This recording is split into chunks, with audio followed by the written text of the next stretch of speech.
చాలామంది తమను తామే అసహించుకుంటూ ఉంటారు. ఎవరు అంటే దేవుని పిల్లలే, రక్షించబడిన వాళ్ళే, దేవుని ఆత్మ కలిగి ఉన్నాము అనుకుంటున్న వాళ్ళే, దేవుని ఆత్మ కలిగిన వాళ్ళే. కొన్నిసార్లు డౌట్ వస్తూ ఉంది, అసలు మేమేంటి అని చెప్పి. ఎందుకు అలాగ జరుగుతూ ఉందంటే, కొన్నిసార్లు మన ఆలోచన ధోరణి మారిపోతుంది. ఎవరిని ప్రేమించాలి, ఎవరిని ద్వేషించాలో అర్థం కాదు. అందరూ సమానమే అన్నట్టుగా చూసే మనసు వేరుగా ఉంటుంది. ఆయన వేరు ఈయన వేరు అన్నట్టుగా చూసే మనసు వేరుగా ఉంటుంది. వారి వారి పనిని బట్టి వారికి ఘనత కలుగుతుంది. ఈ పనిని పసిగట్టినటువంటి వాళ్ళు మాత్రమే అందరినీ సమానంగా ప్రేమించరు, వారి వారి పనిని బట్టి గౌరవిస్తారు. ఈ యొక్క సమయంలో ఒక చక్కటి విషయాన్ని మనమందరం నేర్చుకోపోతూ ఉన్నాం. చాలామంది మేము రక్షించబడ్డాం, మేము వాళ్ళ పిల్లలం, మేము వీళ్ళ పిల్లలం, మా ఆత్మీయ తండ్రి ఆయన, మా ఆత్మీయ తండ్రి ఈయన అని ఆయన చెప్పుకుంటా చాలామంది బతికేస్తూ ఉన్నారు. వాళ్ళు అలాగా ఊహల్లో ఉండిపోయి మా ఆత్మీయ తండ్రి అని, ఆత్మక తండ్రి దేవుడైన సంగతి మర్చిపోయారు. కాపరి తండ్రి లాంటి వాడే, కానీ ఆత్మకు తండ్రి మాత్రం దేవుడే. ఈ సంగతిని మీరు మర్చిపోవద్దు. కొరింథులోనున్న దేవుని యొక్క సంఘం ఆధ్యాత్మికంగానే మొదలుపెట్టింది, కానీ వారి ఆత్మీయతలో చాలా మార్పులు కలిగినాయి. పౌలు గారు వారిని చూసి అంటున్నాడు, సహోదరులారా, ఆత్మ సంబంధులైన మనుషులతో మాట్లాడినట్లు నేను మీతో మాట్లాడలేకపోతుని అంటాడు. నేను మీతో ఆత్మ సంబంధమైన మనుషులతో మాట్లాడినట్టు మాట్లాడలేకపోతుని, శరీర సంబంధులైన మనుషులనియు క్రీస్తునందు పసిబిడలనియు నేను మీతో మాట్లాడవలసి వచ్చాను. అప్పట్లో మీకు బలము చాలకపోయినందున పాలతోనే మిమ్మల్ని పెంచితిని, కానీ అన్నముతో మిమ్మల్ని పెంచలేదు. మీరింకను శరీర సంబంధుల ఇండుట వలన ఇప్పుడు మీరు బలహీనులై ఉన్నారు కారా అంటున్నాడు. పౌలు గారు చెప్తున్న మాట ఏంటంటే, మీకు నేను పాలిచ్చి పసిబిడ్డలను పెంచాను. మీరు ఆత్మ సంబంధులు, అన్ని విషయాలు గ్రహించగలిగే వాళ్ళు, ఆత్మ సంబంధులు అని నేను మిమ్మల్ని పెంచలేదు. పాలిచ్చి పెంచినా కూడా మీ దగ్గర బలం రాలేదు. క్రీస్తునందు పసిబిడ్డలను పెంచాను. మీకు బలము చాలకపోయినందుని మిమ్మల్ని పాలతో పెంచింది, కానీ అన్నంతో పెంచలేదు. మీరింకను శరీర సంబంధుల ఇండుట వలన ఇప్పుడు మీరు బలహీనులేరు కారా అంటాడు. ఎందుకని వీళ్ళ బలహీనతలు అంటే, వీళ్ళ లోపల అసూయలు వచ్చినాయి. అక్కడ అంటాడు, అసూయ కలహము మీలో ఉండగా మీరు శరీర సంబంధులైన మనుషుల రీతిగా నడుచుకున్నవారు కారా అంటున్నాడు. దేవుని యొక్క వాక్యములో లోతైన అనుభవానికి వెళ్ళిన తర్వాత విభేదాలకు తావుండదు. చూడండి, వాక్యము బాగా చదివేవాళ్ళు, వాక్యాన్ని ధ్యానించేవాళ్ళు వేరుగా ఉంటారు. వాళ్ళ మధ్యలో అసూయ కలహము ఉండదు. అసూయని వాళ్ళు హృదయాల్లో పెంచుకోరు, కలహాన్ని వాళ్ళ హృదయాల్లో పెంచుకోరు. ఎందుకంటే తమతో ఎవరైనా పోటీకి వస్తే వారి స్థానం ఎక్కడో వీళ్ళ స్థానం ఎక్కడో అర్థమవుతుంది. విశ్వాసులు కూడా వాక్యానుసారంగా వాక్యాన్ని చదువుతా పెరిగేటువంటి వాళ్ళు దైవికమైన క్రమాన్ని నేర్చుకుంటారు. వాళ్ళకి దేవుని యొక్క, దైవజనుడి యొక్క విలువ బాగా తెలుస్తుంది. కొరింథీ సంఘంలో జరిగింది ఏంటంటే, ఒకడు నేను పౌలు వాడని, మరొకరు నేను అపోలో వాడను, మరొకరు నేను కేఫా వాడను అని వారు ఒకచోట కూడి ఉన్నారు, కానీ వారి మధ్యలో విభేదాలు ఉన్నాయి. ఆ విభేదాలకు తావు లేకోకుండా వారిని బలపరచడానికై పౌలు గారు అసలు మీరేమై ఉన్నారు అనే సంగతిని వారికి తెలియజేస్తూ ఉన్నాడు. నిజంగా ఈ ఉపదేశం ఉన్న తర్వాత మీ యొక్క ఆధ్యాత్మిక జీవితంలో ఎంతో మార్పు కలుగుతుంది. మీరు బలాభివృద్ధి నుండి దేవుని కొరకు ప్రత్యేకంగా జీవించబోతూ ఉన్నారు. దయచేసి జాగ్రత్తగా వినండి, స్కిప్ చేయకుండా వినండి, శ్రద్ధగా వినండి. పౌలు గారు అంటున్నాడు, ఓ చక్కటి ఉపదేశాన్ని వారికి చేస్తున్నాడు. వారు శరీర సంబంధులుగా అసూయ కలహముల మధ్యలో మేము వాళ్ళ వారం వీళ్ళ వారం అని చెప్పుకుంటున్న వారి కొరకు సంఘము విచ్ఛిన్నం చేయడానికి వీళ్ళు సిద్ధపడతా ఉన్నారు, పాడు చేయడానికి సిద్ధపడుతున్నారు, ఆల్రెడీ పాడు చేస్తూ ఉన్నారు కూడా. అటువంటి వారితో పౌలు గారు మాట్లాడుతున్నాడు.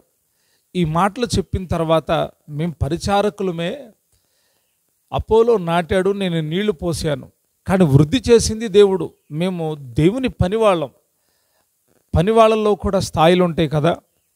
నాటేవాళ్ళు కొంతమంది, నీరు పోసేవాళ్ళు కొంతమంది, కలుపు తీసేవాళ్ళు కొంతమంది ఉంటారు కదా.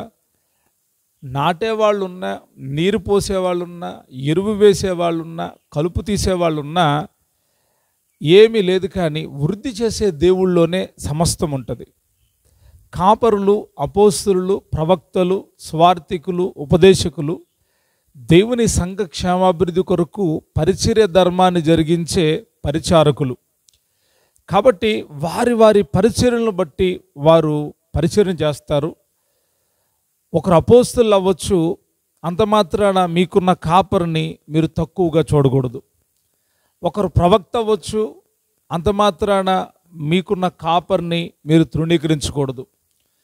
ఒకరు బాగా సువార్తం చేయొచ్చు, దేశాలకు వెళ్ళి లేదా పెద్ద పెద్ద సభల్లో సువార్తను ప్రకటించవచ్చు, అంత మాత్రాన మీ కాపరిని మీరు అవమానపరచకూడదు. ఉపదేశకుడు మంచి మంచి టీచింగ్ చేయొచ్చు, అంత మాత్రాన మీ కాపరిని మీరు తృణీకరించకూడదు. ఈ సత్యము సరిగ్గా గుర్తెరిగే వాళ్ళు ఎవరయ్యా అంటే, పాలు తాగేవాళ్ళు కాదు, బలమైన ఆహారం కాదు, బలమైన ఆహారం తినే వాళ్ళకే, ఆత్మీయులకు మాత్రమే అర్థమవుతుంది. శరీరులకు అర్థం కాదు. శరీరులకి శరీర సంబంధమైన మాటల చేత పెంపారే వాళ్ళకి ఈ మాటలు అర్థం కావు, ఆత్మ సంబంధులకి అర్థమవుతాయి. అందరూ పరిచారకులే. నీవున్న స్థానములో, నీవున్న సంఘంలో నిన్ను అభివృద్ధి చేసేవాడు సంఘ కాపరి కాదు. సంఘ కాపరి కేవలం ఉపదేశాన్ని బోధించేవాడు, మీ కొరకు మీ కుటుంబం కొరకు ప్రార్థించేవాడు. కానీ నిన్ను అభివృద్ధి పరిచేవాడు దేవుడే, నిన్ను వర్ధిల్ల చేసేవాడు దేవుడైన సంగతి గుర్తుంచుకోవాలి. అక్కడున్న దేవుని బిడ్డలను బలపరచడానికి పౌలు గారు అంటున్నాడు, మేమందరం పరిచారకులమే అని అంటూ, ప్రతివాడు తన పనిని ఎలా కడుతున్నాడో చూసుకోవాలి అని చెప్తున్నాడు. ఆ కట్టే విధానంలో 6 రకాలైన పరిచర్యలు చెప్తా ఉన్నాడు అక్కడ. బంగారము, వెండి, వెలగల రాళ్ళు, గడ్డి, కర్ర, కొయ్య, ఈ రీతిగా 6 రకాలుగా పరిచర్య జరుగుతుందంట. ఆ పరిచర్యల గురించి మాట్లాడి పరీక్షించుకోవాలి పరిచర్యను అని చెప్పి, స్థిరమైన పునాదిలో ఉండాలి అని వాళ్ళకు చెప్పి, ఆ తర్వాత ఒక చక్కటి మాట అంటాడు, చదువుదాం. కొరింథీయులకు రాసినటువంటి మొదటి పత్రిక 3వ అధ్యాయం 16వ వచనం. మీరు దేవుని ఆలయమై ఉన్నారనియు, దేవుని ఆత్మ మీలో నివసించుచున్నాడనియు మీరెరుగరా. పౌలు గారు సమాధానపరచడానికి, దేవుని యొక్క పిల్లలను బలపరచడానికి, క్రమం నేర్పించడానికి ఆయన చక్కటి ఉపదేశాన్ని పరిశుద్ధాత్మ సహాయంతో చేస్తూ ఉన్నాడు. ఆయన చెప్తున్న మాట ఏంటంటే, మీరు దేవుని ఆలయమై ఉన్నారనియు, రెండవది దేవుని ఆత్మ మీలో నివసించుచున్నదనియు మీరెరుగరా అన్నాడు. మీకు తెలియట్లేదా అంటున్నాడు. తెలీదు చాలామందికి. దేవాలయము అంటే ఏదో ఒక మనుషుల చేత కట్టబడింది అనేటువంటి ఫీలింగ్స్లో ఉంటారు. చూడండి, చాలామంది ఈ గుడి అండి మా తాత ముత్తాతలు కట్టారండి, ఈ గుడి ఫలానా వాళ్ళు కట్టారండి, ఫలానా వాళ్ళు కట్టారండి అని గుడి గురించి గొప్పలు చెప్పుకునేటువంటి వాళ్ళు ఉంటారు. ఆలయం గురించి గొప్పలు చెప్పుకునేటువంటి వాళ్ళు ఉంటారు. కానీ ఇక్కడ పౌలు గారు అంటున్నాడు, మీరు దేవుని ఆలయం. మీరు అంటున్నాడు, జాగ్రత్తగా వినాలి. ఉపదేశకుడిగా మాట్లాడుతున్నాడు, ఒక మంచి బోధకుడిగా మాట్లాడుతున్నాడు, ఓ మంచి ప్రవక్తగా మాట్లాడుతున్నాడు. మీరు దేవుని ఆలయమై ఉన్నారు అంటున్నాడు. మీరు దేవుని ఆలయం. దైవ గ్రంథంలో 7 ఆలయాలు ఉన్నాయి. 7 ఆలయాలు మీకు క్లుప్తంగా వివరించి మన యొక్క అంశంలోనికి వెళ్దాం. ఒకటి, మొట్టమొదటిగా నిర్మించబడిన ప్రత్యక్ష గుడారము దేవుని ఆలయం, దేవాలయం. రెండవదిగా సొలొమోను చేత నిర్మించబడిన దేవాలయం. మూడవదిగా జెరుబ్బాబేలుతో నిర్మించబడిన ఆలయం, జెరుబ్బాబేలు ఆలయం అన్నారు. నాలుగవదిగా యేసుక్రీస్తు ప్రభువారి ఆయనే ఆలయం, ఆయన శరీరమే ఆలయమై ఉన్న సంగతి రాయబడి ఉంది. ఆయన శరీరం అనే ఆలయం. ఐదవదిగా మనమే ఆయన ఆలయం. ఆరవదిగా ప్రవచనాత్మకమైన యేస్కేలు గ్రంథంలో రాయబడిన ఆలయం. ఏడవదిగా పరలోకములో ఉన్నటువంటి ఆలయం. ఈ 7 రకాలైన ఆలయాలను గురించిన వివరణ దైవ గ్రంథంలో రాయబడి ఉంది. అయితే మనం ఈ 7 ఆలయాల గురించి ధ్యానించట్లేదు. 5వ ఆలయమైనటువంటి మన గురించి ధ్యానిస్తూ ఉన్నాం. మీరు దేవుని ఆలయమై ఉన్నారు. మీరు దేవుని ఆలయమై ఉన్నారు. మనమేమనుకుంటున్నామంటే, మనం బాప్టిజం పొందాం, ఎవరి దగ్గర మనకి విలువ లేదు, విలువ తక్కువ వాళ్ళం, లేకపోతే తక్కువ స్థాయిలో ఉన్నవాళ్ళం అనుకుంటున్నాం. కాదు, దేవుడు నిన్ను ఎలాగ చూస్తున్నాడంటే, నిన్ను ఒక ఆలయముగా చూస్తున్నాడు. ఎందుకంటే ఒక్క మాట చెప్తాను, హస్తకృతములైన ఆలయములలో ఆయన నివాసం చేయడంటండి. దేవుని ఆత్మకు కావలసిన చోటేంటి అంటే, హస్తకృతములైన ఆలయాలు దేవునికి అవసరం లేదు. ఏంటి పాస్టర్ గారు మీరు ఎలాగ మాట్లాడుతున్నారు అంటే, ఇప్పుడు మా చర్చిలో దేవుడు లేడా? చర్చిలో దేవుడు ఉండడు. మరి చర్చి దేవుని స్థలం కాదా? దేవుని స్థలమే. దేవుని ప్రజలు ఆరాధించడానికి కూడుకునే దేవాలయమే, దేవుని స్థలమే. కానీ అక్కడ ఆయన నివాసము చేయడు. ఎప్పుడు ఆయన నివాసం చేస్తాడంటే, ఆయన ఆత్మకు చోటిచ్చి నీవు అక్కడ కూడుకున్నప్పుడు, అక్కడ పరిశుద్ధాత్మనికి, ఆయన వాక్యానికి చోటున్నప్పుడు ఆయన అక్కడ ఉంటాడు. ఆయన అక్కడ నిలిచి ఉంటాడు.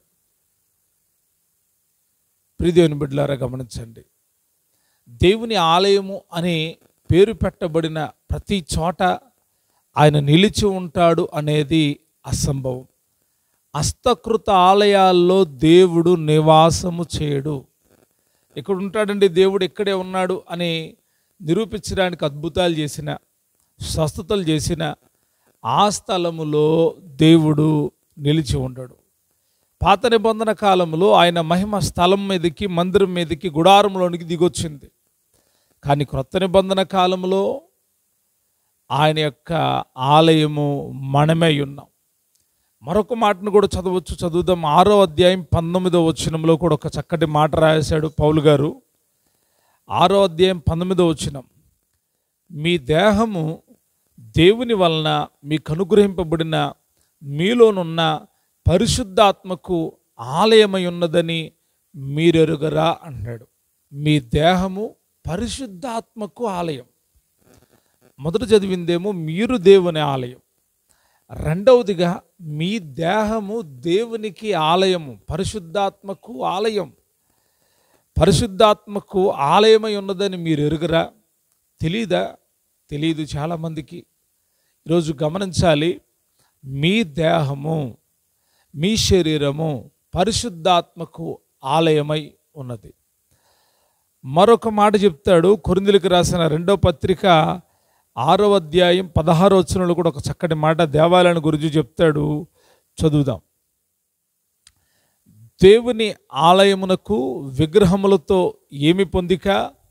మనము జీవము గల దేవుని ఆలయమై ఉన్నాము. దేవుని ఆలయమునకు విగ్రహములతో ఏమి పొందిక?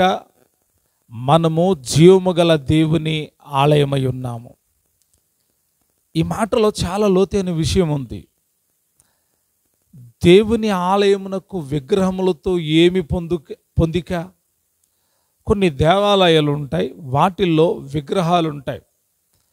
కానీ మనము దేవాలయం అయి ఉంటే విగ్రహాలు అనేవి ఎక్కడ కనబడవు. చాలా జాగ్రత్తగా గమనించాలి.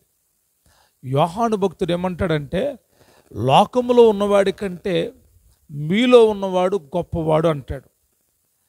ఎక్కడున్నవాడు? మీలో ఉన్నవాడు గొప్పవాడు, నాలో ఉన్నవాడు గొప్పవాడు, శక్తిమంతుడు. పౌలు గారు ఏమన్నాడంటే, మీరు మీరు మీ దేహము, మనము దేవుని ఆలయం అంటున్నాడు. మనము దేవుని ఆలయం. ఇంకొక మాట అంటాడు, మీరు మీ సొత్తు కారు, మీరు విలువ పెట్టి కొనబడిన వాళ్ళు. మీరు దేవుని ఆలయమని, మీ దేహము పరిశుద్ధాత్మకు నిలయమని మీరు ఎరుగరా? చాలామంది ఈ విషయాన్ని తెలుసుకోవట్లేదు. మాకు ఒక గుడి ఉంది, ఆ గుడికి మేము వెళ్తున్నాం, ఆదివారం రోజు ఆరాధన చేసుకుంటున్నాం, శనివారం రోజు ఆరాధన చేసుకుంటున్నాం, బుధవారం రోజు ఆరాధన చేస్తున్నాం, ఆన్లైన్ ప్రేయర్స్ చేస్తున్నాం, ఉపవాస ప్రార్థన చేస్తున్నాం, కన్నీటి ప్రార్థన చేస్తున్నాం. ఆ గుడిలోకి వెళ్ళి ప్రార్థన చేస్తూ ఉన్నప్పుడు దేవుడు ఆలకిస్తూ ఉన్నాడు అనే ఆలోచనలో ఉన్నారే కానీ, నీవే ఒక ఆలయం, నీవే ఒక ఆలయం, నీ దేహమే దేవుని యొక్క ఆలయము అనే సంగతి ఎంతమందికి తెలుసు? ఎంతమంది గ్రహించగలరు? చాలామంది ఒప్పుకోరు. ఏమన్నా చెప్పాయా, గుడి గుడే అంటారు. గుడి గుడే అనేవాళ్ళు ఎవళ్ళే అంటే శరీర సంబంధులు. పౌలు గారు అన్నాడు, నేను మిమ్మల్ని ఆత్మ సంబంధులైన వాళ్ళగా చూడాలి అని అనుకున్నాను, ఆత్మ సంబంధమైన వాళ్ళతో మాట్లాడినట్టు మాట్లాడదాం అనుకున్నా, మీరు పసిపిల్లలై ఉండడం మూలాన మీతో మాట్లాడిన విధానం వేరుగా ఉంది. మీరు ఆత్మీయులుగా మారతారేమో చూస్తూ ఉన్నా, కానీ మీరు ఆత్మీయులుగా మారటం లేదు. మీరు ఆధ్యాత్మికమైన వ్యక్తులుగా మారాలని నేను కోరుకుంటున్నాను అంటున్నాడు పౌలు గారు. కానీ వీళ్ళు ఎలాగున్నారంట? కలహములతో, అసూయలతో ఉన్నారంట. మీరు బలహీనులై శరీర సంబంధులై ఉన్నారు అంటున్నాడు. బలహీనులకి, శరీర సంబంధులకి, అసూయ కలహం కలిగిన వాళ్లకు ఈ విషయాలు అర్థము కావు. కొందరు దేని కొరకు అంటగడ్డబడి ఉంటారంటే దేవాలయానికి అంటగట్టబడి ఉంటారు. ఇంకా అక్కడ దేవుడికి చోటు లేదు, దేవుని యొక్క ఆత్మకు చోటు లేదు, దేవుని యొక్క సత్యానికి చోటు లేదు, దేవుని యొక్క వాక్యానికి చోటు లేదు. కానీ ఆ స్థలంలోనే నిలిచి ఉండడానికి ఇష్టపడతారు. పిల్లలు చూడండి, పిల్లల్ని మనం ఎక్కడికన్నా తీసుకువెళ్ళి మనము ఇది ఫలానా చెట్టు అని చెప్తే ఇక వాళ్ళు పాడే పాట అంటే ఇది ఫలానా చెట్టు. ఈ చెట్టు అది కాదని మరొకరు నిరూపించాలి అంటే ఈ యొక్క తల్లిదండ్రులు చెప్పింది కానీ వీరికి ఎవరైతే చెప్పారో వాళ్ళని మించిన జ్ఞానంతో వీళ్ళని నిరూపణ చేసి చెప్పాలి. మీకు అర్థమైందా? చాలామంది నేటి కాలంలో సాతాను చేత మోసగించబడుతూ ఉన్నారు. దేవాలయాలకు పరిమితమై ఇది మా కులగుడని, ఇది మా మతం వాళ్ళ గుడని, ఇది మా పుట్టు పూర్వత్రం నుంచి మేమే పునాదులు, మా వాళ్ళు పునాదులు దొక్కారని, ఇక్కడ మేము మా కుటుంబాలే పెద్దలుగా, సంఘ పెద్దలుగా ఏలుబడి చేయాలని దాన్నొక రాజకీయ ఆలయముగా, మతపరమైన ఆలయముగా, కులపరమైన ఆలయంగా మార్చి అక్కడే కూర్చొని రాజకీయాలు చేసేటువంటి వాళ్ళు కూడా ఉన్నారు. జాగ్రత్తగా వినాలి. ఈ ఆలయాల గురించి వదిలిపెట్టేయండి. ఇవి బాగున్నాయా, బాగోలేదా, వీటికి లైట్లు పెట్టారా లేదా? చాలామందికి ఏంటి ఆశ అంటే దేవాలయము అంటే ఒక లుక్ ఉండాలండి. పాస్టర్ గారు అన్నాడు ఒక ఆయన, ఏముండాలంట? ఒక లుక్ అంటే ఏంటి? అందంగా ఉండాలి. దేవాలయంలోకి వెళ్తేనంట దేవుడి దగ్గరికి వెళ్ళినట్టు ఉండాలంట. శృంగారించాలి దేవాలయాన్ని. ఇతను చెప్పే మాట ఏంటి అంటే శృంగారించాలి, అలంకరించాలి. ఎలాగా? డబ్బు ఉంటే ఎంత అలంకరణ చేయొచ్చు. సొలొమోను దగ్గరికి ధనం విస్తారంగా వచ్చిందంట. దేవాలయం బంగారం చేత కట్టాడు, నిర్మించాడు. బంగారాన్ని, దేవదారు విలువైనటువంటి వస్తువులను ఉపయోగించాడు, రాళ్ళను ఉపయోగించాడు. దీనివల్ల డబ్బు. ఇప్పుడు కూడా చూడండి, డబ్బు బాగొచ్చే సంఘాల్లో దేవాలయాలు ఎలాగుంటాయంటే పెద్ద పెద్ద దేవాలయాలు, శిఖరాలను చూపించే దేవాలయాలు, అందమైన దేవాలయాలు, అలంకరించబడిన దేవాలయాలు కనపడతాయి. ఎందుకు వీటిని చూసేసి దేవుడు సంతోషిస్తాడు అని మీరు అనుకుంటున్నారా? వాటిని చూసి దేవుడు ఏమాత్రం సంతోషించడు. ఇది బైబిల్ చెప్తున్న సత్యం, నేను చెప్తుంది కాదు, బైబిల్ చెప్తున్న సత్యం. ఆయన నిన్నొక దేవాలయంగా చూడాలి అనుకుంటున్నాడు, నిన్ను ఒక దేవాలయంగా అని చూడాలనుకుంటున్నాడు. అంతేగాని బైబిలుకి విరోధంగా నిన్ను చూడాలనుకుంటున్నా, అంటే దేవుని వాక్యానికి విరోధంగా నిన్ను చూడాలనుకుంటున్నా. దేవాలయము దేవుని స్వాస్థ్యము. ఆ స్వాస్థ్యం వాళ్ళంటే మనమే దేవుని యొక్క ఆలయమై ఉన్నాము. వీటిని అలంకరించవచ్చు, ₹1,00,00,000 అలంకరించవచ్చు, కానీ అక్కడ పరిశుద్ధత లేకుండా నువ్వు ఉంటే, పరిశుద్ధత లేని వాళ్ళు అక్కడ నిలబడితే ఏం ఉపయోగం లేదు. పౌలు గారు ఏమన్నాడంటే, మీరు దేవుని ఆలయమై ఉన్నారనియు దేవుని ఆత్మ మీలో నివసించుచున్నాడనియు మీరు ఎరుగరా అని అంటాడు. మీరు ఎవడైను దేవుని ఆలయమును పాడు చేసిన ఎడల దేవుడు వానిని పాడు చేయను. దేవుని ఆలయము పరిశుద్ధమై ఉన్నది, మీరు ఆ ఆలయమై ఉన్నారు. ఆ ఆలయమై ఉన్నారు, మీరు ఆ ఆలయమై ఉన్నారు. మనము దేవుని ఆలయమై ఉన్నాము. దేవుని ఆలయం ఎలాగుందంట? పరిశుద్ధమైనది. పరిశుద్ధమైనది దేవుని యొక్క ఆలయం. ఎవడైను దేవుని ఆలయమును పాడు చేసిన ఎడల, ఒక ఆయన ఈ రీతిగా మాట్లాడాడు. పాస్టర్ గారు, మిమ్మల్ని ఒక మాట అడుగుతా, ఒక మాట అంటే ఏమనుకోరు కదా అన్నాడు. ఏమనుకోను, మాట్లాడండి అన్న. ఆయన అన్నాడు, మీ దేవుడికి అన్నీ తెలుసు కదా, మీ దేవుడు కాపాడేవాడు కదా అన్నాడు. అవునండి అన్నాను. మరెందుకు ఇన్ని చర్చీలు పడగొడుతుంటే కాపాడలేదు అన్నాడు. అప్పుడు ఆయనకి చెప్పాను,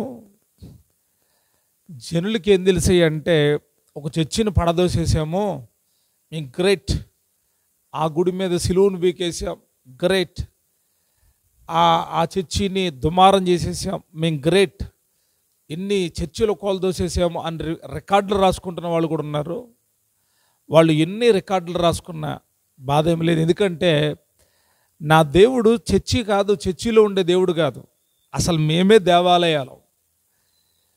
దేవుడు నివసించే దేవాలయాలు మాకు ప్రత్యేకంగా అవి మేము కట్టుకున్నాయే.